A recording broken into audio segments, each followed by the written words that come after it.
So back to these front seats. Now, as I mentioned last video, I got another pair of seats that I wanted to see if I could pull apart to mismatch tops and bottoms to make a half decent pair, which I figured out, yes, you definitely can pull them apart, and it's really, really simple. One little circle clip here, 2 Allen head bolts on the side, and the back comes off like that. And of course, my camera died halfway through that, but there we go. We have something that needs a vacuum, but one decent seat out of the 3. So no sun damage on this corner like the other one.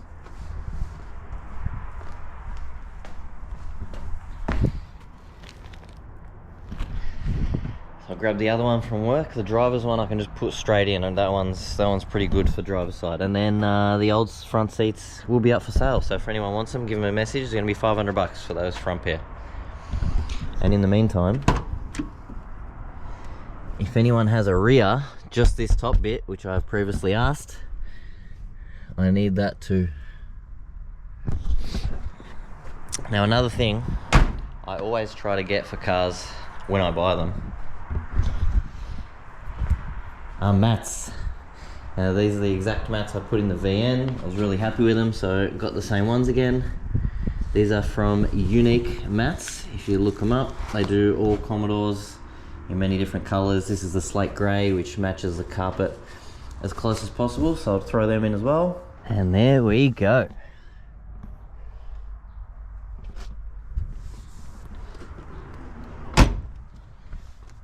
Bloody beauty.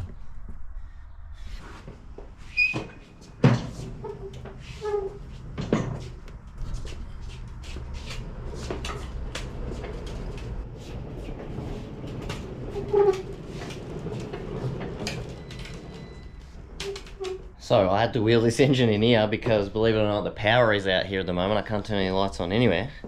And this is the brightest part of the shop. So I have been hinting for a while in the VL videos that I already had a running gear for this car, which I was not lying. I actually purchased this complete running gear before I even had the VL and before I even started working on the Safiro again. That's how long I've had it. Because the plan was always to get a VL, so I wanted to just jump the gun, buy something. So then I just had to get a VL, just forced me to buy one, which it did. The power just turned back on, I think. Hey! So this, if you did not know, is what we call God's engine. The best engine to have ever been produced in the whole world. The single cam RB30. I will give as much info as possible because half of it I can't remember. This was actually out of a mate's VL. It made really, really big power, and I bought the complete setup. I'm talking all bolt-ons, trans, everything. So a quick rundown on this is a stock block, obviously, stock crank. It's got a Nitto I-beam and Nitto piston in it. It's got a fire ring head gasket that you can see. And it has, the biggest thing on this motor is probably the head. It has a really, really big dollar CNC ported head with some big valves in it, valve springs, a JW2 cam gear, PRP trigger kit, has ATI balancer, big ASR sump. So this is the biggest one, and it has this because it has a Nitto oil pump. Obviously ARP stuff all throughout, head studs, main studs, everything like that. So it is a pretty serious single cam 30. Now, with all the bolt-ons, it came with a black Plasmaman intake manifold with rail, with throttle body, with a few sensors in it still. So that's a good pickup with that. It also came with this big Aeroflow turbo, which is for sale if anyone wants it. It's going very, very cheap. Also, it did have a T4 6 boost on it, which I sold.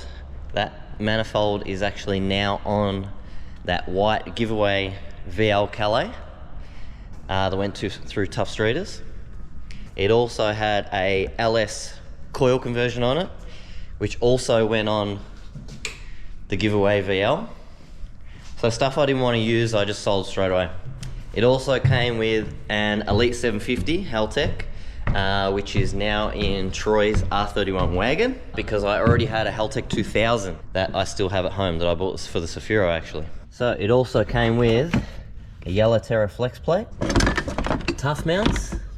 I also have for it a 35 GTR coil kit from PRP with the block off for the Dizzy. Also, a 1000 horsepower rated Power Glide with a shotgun converter, you know, aeroflow dipstick, a big pan on it, cross member and mount already to suit a VL, because this all came out of a VL, of course. And last but not least, also came with this Matuk Racing billet rocker cover, which the 35 GTR coils bolt straight onto. So it is a pretty serious piece of kit with some real quality parts that was too good to pass up when it came up for sale.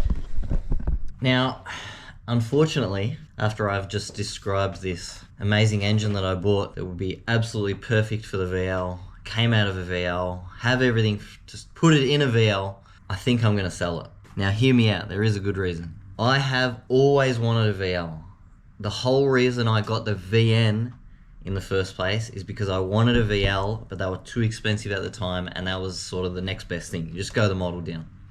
Always loved VLs since high school. Love the RB30, my favorite engine ever. Finally got one, and I have to say, I didn't fall in love with it. And if you're not in love with a car, then maybe it's not the car for you. And before I pump absolute shit ton of money into this car, because look, I've got the engine and trans and all that stuff, but it is a lot of stuff around that to get it to the point where it needs to be for me to be happy with it. Like, I'm not going to put a Chinese turbo on it. I'm going to buy a Garrett, like a G42, a G40, something like that, 3.5, 4, 4.5, 5 grand, depending what you get. I did a little sit down and worked out I need to spend probably another 30, maybe even more, $1,000 to get that to the point where I'd be happy with it, which makes it a very expensive car. And to pump that money into something that I'm not 100% in love with, and questioning myself and umming and ahhing about a lot of things, then maybe it's just good to end the project there before I get too deep into it. Which also means, obviously, the car's probably going to be for sale. So by the time you see this, because I don't know when I'm going to put this video out, the engine could be sold, the car could be sold. But in the meantime, feel free to make an offer on some parts, give me a message, even on the car. Look, I'll tell you, the engine as it is on that stand, with none of the other parts, is going to be very high teens. The Power Glide conversion with like the mount, converter, all that stuff to suit a VL is probably going to be 7-8ish around there. And then, you know, there's a couple of bolt-on stuff like that rocker cover and coil kit and things like that that'll all be separate. Or if you want to buy the whole lot together or whatever, make an offer. As for the car is going to be high 20s. I'll put those seats in it. They could even be in this video. I'll get it as good as possible. There's a couple other little things I already have for it, which I'll keep probably putting along, cleaning this thing up until it sells, but not spending mass amounts of money on it. Like, I want to try and fix that ignition barrel issue, fix the exhaust leak maybe, you know, just to get it to a nice running, driving car for whoever wants to buy it, instead of it having, you know, some annoying niggling issues that need to be done. So don't be angry. I also, apart from the whole money thing and not investing in something that you're not 100% on, why am I building my goal was 500 kilowatt the wheels with this car. What the hell am I going to do with that? I don't have time to race, or I have no real interest in racing this car. It's more of a, like all my cars, you know, just jump in, drive around, go to car meets. What is the point? There is absolute 0 point. You can't use that power on the street. It's pointless. I'm not going to race it. So there's that as well. Like, if I was going to keep the VL, I'd probably rather just do like a real basic, even a standard turbo kit on it. Just get the sounds you need, you know, 200 kilowatts, something like that. Make it fun. Probably manual it at that power. And then there's the issue of, I just don't have time to do a build like that. Like pulling a motor, doing a full driveline, fuel system, trans, diff, like brake swap. That's a big build. It's like the VN all over again, but a million times more. I don't have the time. For those that don't know, I have a baby, which takes up 90% of my spare time. So a car like that, I just don't have the time to build. It'll drag on for so long that it's hardly even worth it. I don't feel like building a car for the next 2 years. That's why I love the Evo so much. It's Got a couple of bolt-ons mods, you know, like full exhaust, coilovers, wheels. You just get in it, turn the key and drive it. You never have an issue with it. You just maintain it and I clean it up. That's more of a car that I'm interested in. Even the VN, I'm gonna say if you're interested in the VN, throw me some offers. It's gonna be in the mid to high 30s. That car is 100% done, ready to go, no issues. Literally get in it and drive it, ready to rock that thing. Actually, I just thought of another reason. I have a single garage house, as many of you have seen, as 90% of my videos are done at my house. With 3 cars that I do on this channel, the VN, the VL, and the Evo, I don't have room. The VN stays here at work, and it's pretty annoying. In, out is also not good for the car. I think I want to get rid of the 2 Commodores and just consolidate that into one other car and just have the 2. Because 2 I can fit at home, no issues whatsoever. And if I can, you know, pocket some money, buy something a bit cheaper, pocket some money as well, then why the hell not? So sorry if this is a bit disappointing, but message me on Insta or Facebook or whatever if you're interested in the running gear, if you're interested in the VL, and if you're interested in the VN. Don't waste my time. I've spoken about what I think I want for them, so you know, if it'd need to be very, very close to that. I have no problem in keeping these cars. So anyway, this could be the end of this video, or there could be more, so we will carry on with that stuff.